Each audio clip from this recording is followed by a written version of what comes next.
नमस्कार दर्शकों, मैं आपके साथ साझा करना चाह रही हूँ कुछ ऐसी बातों का जो हमारे जीवन में प्रतिदिन घटित होती है और उसकी जीवन में बहुत आवश्यकता है।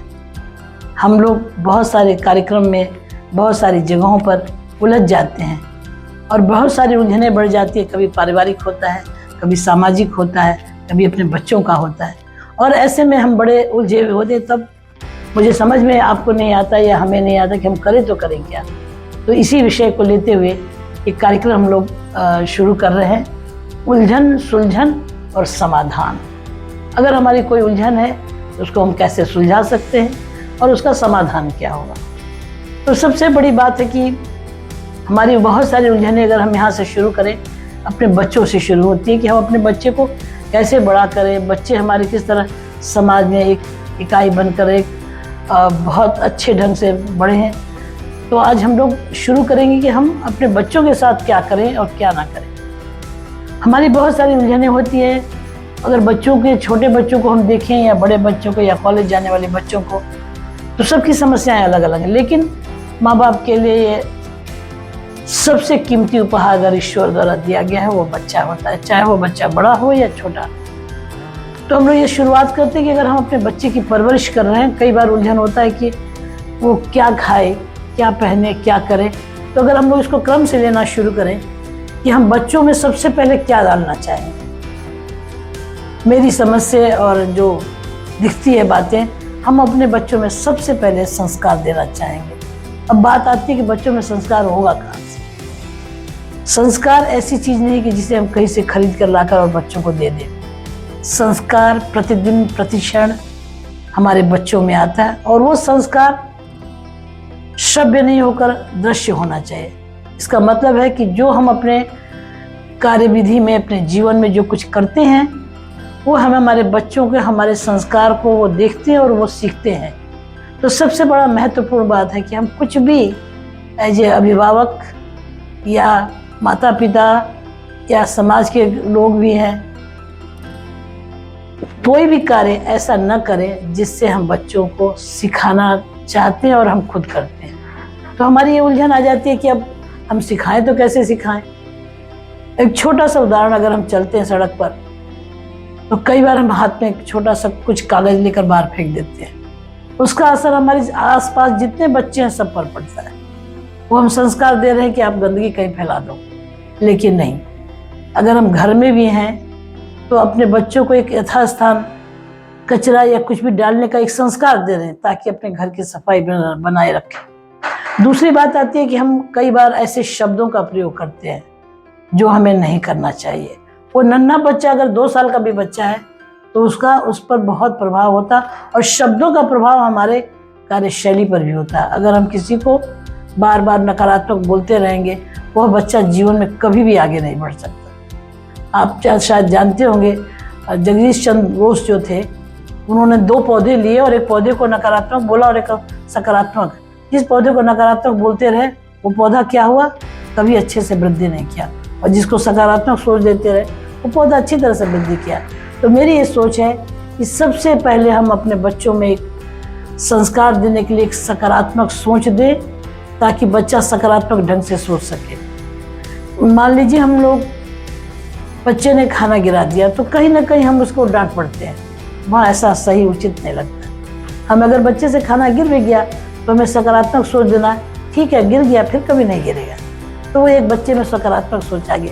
और अगर उसी जगह पर हमने डांटना शुरू किया तो कहीं ना कहीं वो बच्चा इस बात से अनभिज्ञ रहेगा कि मेरे अंदर क्या पनप रहा है और आप भी रहेंगे। तो एक हमारी उलझन हो गई कि भाई हमारा बच्चा तो अच्छा सोच नहीं पा रहा है, लेकिन कहीं ना कहीं हमारा ये दोष होता है। बच्चों में संस्कार देने के लिए हम अगर कहें तो बच्चा जब माँ के गर्भ में होता तभी से उसमें संस्कार मिलने शुरू होता है, जो हम सोचते हैं और करते हैं। उसके बाद जब बच्चे छोटे होते हैं, अभी क्या एक प्रथा हो गई है कि जैसे ही बच्चे 1, 2, 2.5 साल के हो रहे हैं, माता पिता उन्हें स्कूल में दे देते हैं, नर्सरी में।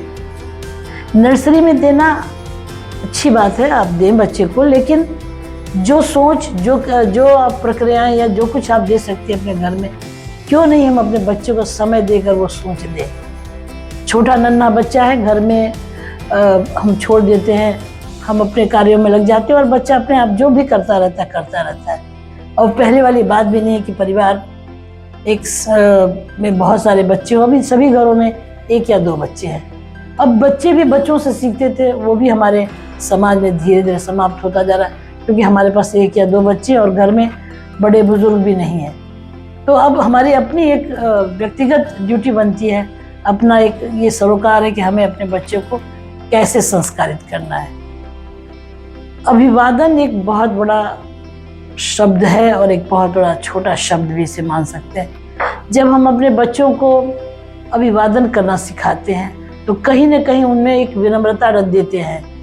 फिर हमने अपने बच्चों को प्रणाम करना सिखाया, पैर छूना सिखाया। ये बहुत बड़ा अभिवादन होता है, जो बच्चों को एक आशीर्वाद तो मिलता है और बच्चों में एक विनम्रता का भाव आता है, बच्चों में कुछ सीखने की ललक आती है।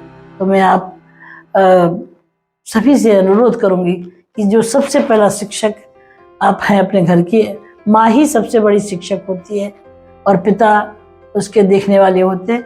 और माता पिता मिलकर अगर अपने बच्चे को एक संस्कार देने का प्रयास करें तो निस्संदेह ये संस्कार आजीवन उस बच्चे के साथ रहेगा।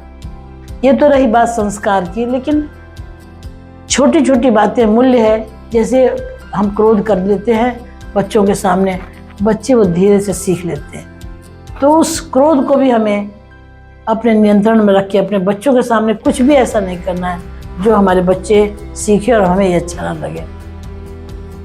दूसरी बात आती है कि बच्चों के खान पान की बात। हम लोग जो भी खाते हैं वो हमारे बच्चे भी हमारे साथ खाने लगते हैं, इसलिए उनके साथ खाना खाना भी जरूरी है। और बच्चे कुछ भी जो सीखते हैं वो हमको देखकर सीखते हैं। एक उम्र तक तो निश्चित रूप से वो उन्हीं बातों को सीखते हैं जो हम करते हैं, और इसमें हमारा बहुत बड़ा दायित्व हो जाता है कि हम कुछ भी ऐसा ना करें जो हमारे बच्चों को के लिए सही नहीं हो। रही बात जब बच्चे स्कूल जाते हैं तो प्रायः हमने महसूस किया है कि अभिभावक बच्चों को कुछ भी टिफ़िन में रख देते हैं।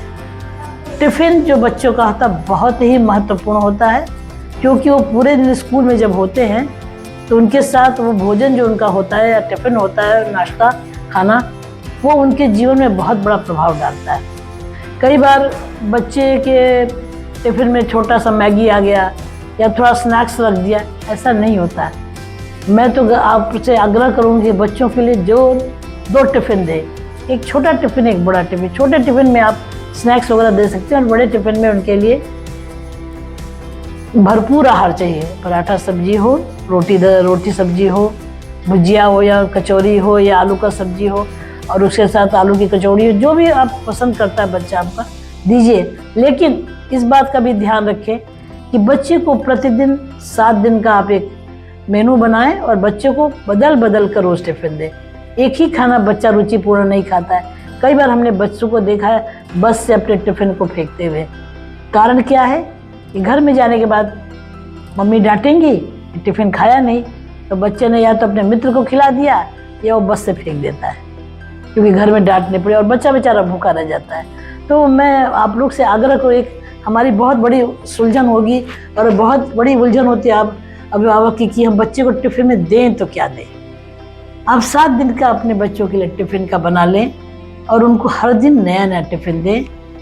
टिफ़िन देने का मतलब उसके अंदर का खाना नया दें, और बच्चे की रुचि को पूछते हुए, समझते हुए, ये मत सोचे कि बच्चा को जो दे देंगे वो खा लेगा। बच्चा बहुत कोमल होता है और उसका विकास भोजन पर बहुत ज़्यादा निर्भर करता है।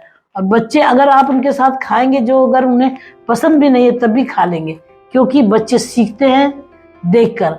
तो जैसे बहुत सारे बच्चों को पालक की सब्जी पसंद नहीं है, आप उसकी वैरायटी दे सकते हैं। पालक पनीर बना सकते हैं, पालक आलू बना सकते हैं, पालक का पराठा बना सकते हैं। इस तरह बहुत सारी चीज़ें हैं जो हम चेंज करके अपने बच्चों को खिला सकते हैं। तो बच्चों का भोजन निश्चित रूप से बहुत पौष्टिक और रुचिकारक और स्वादिष्ट होना चाहिए।